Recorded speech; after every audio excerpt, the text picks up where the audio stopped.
to conclude, so that if you allow me another 5-10 minutes, so that I return, or at least not return, I never was there, to the title of my talk. You know, I read a fascinating book. I don't think it's in print now, but you can download it from, I don't even know, YouTube or whatever. Curzio Malaparte, an Italian author, first a fascist, then he moved to the left later in his life. In 1931, he wrote a book about technique of revolutionary coup d'etat, something like that. A wonderful, and I think correct, analysis of Bolshevik revolution. He went there, and it was just before full onslaught of Stalinism, so he was able to talk with all the people and so on and so on. And he came to this result, that the true genius of the revolution was even more Trotsky than Lenin. Why? Now, this may sound eccentric because it's not the Trotsky you maybe heard about. Lenin was in between when he was. Lenin was a strategic genius. He saw a brief opportunity, we can grab power now, of the revolution.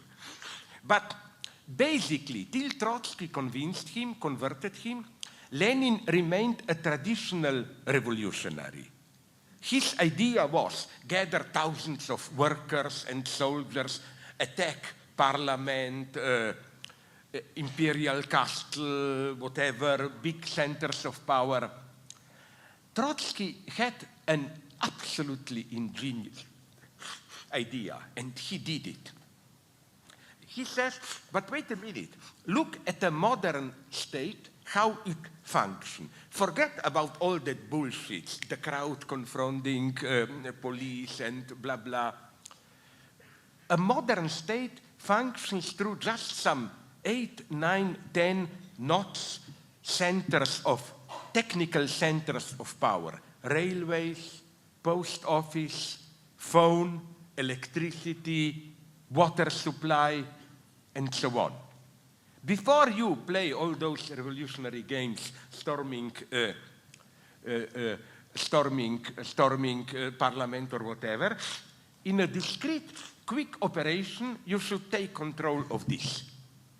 And you don't need tens of thousands of people. We even know exact numbers. Trotsky said, I need less than 1,000 people. Dispersed, organized in groups of 20 with soldiers, I mean, people ready to fight, and especially good technicians. And it's incredible this is the true unknown story of October Revolution. What was happening weeks before the revolution when they were getting ready?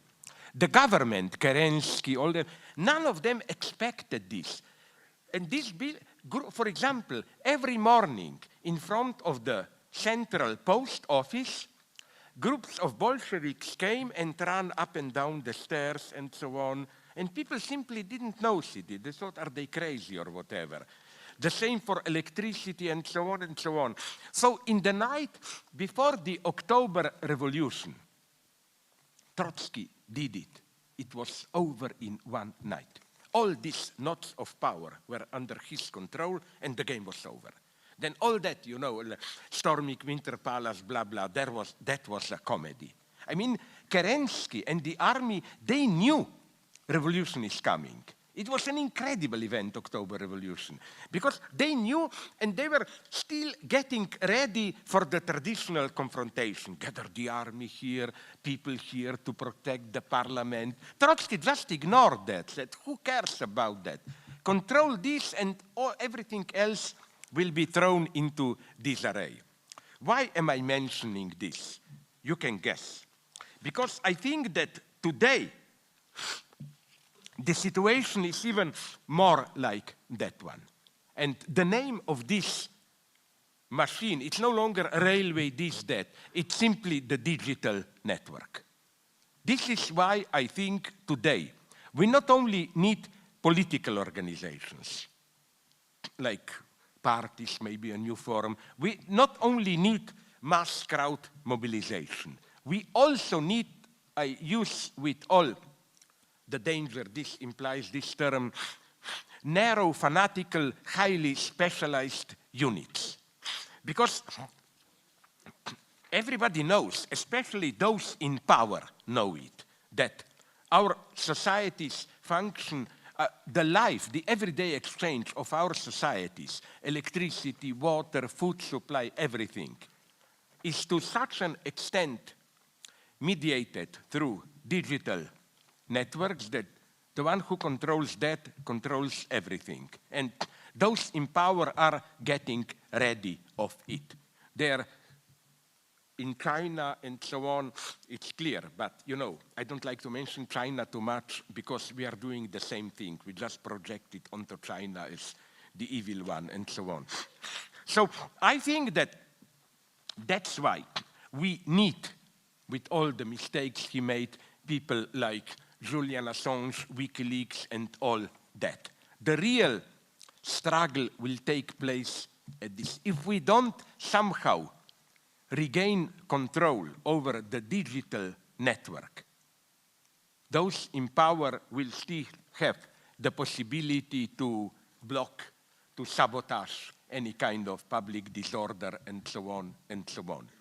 One of the absolutely crucial struggles is this one. I'm not saying it is the exclusive struggle. I'm saying that more and more, it's no longer, I even suspect that all that obsession with, you know, new nuclear arms race and so on, they're not really doing that. We are now, you should know this, in the middle of the new arms race. It's not only that Trump wants to step out of it. They are all for a decade already in it. But it's not so much nuclear arms.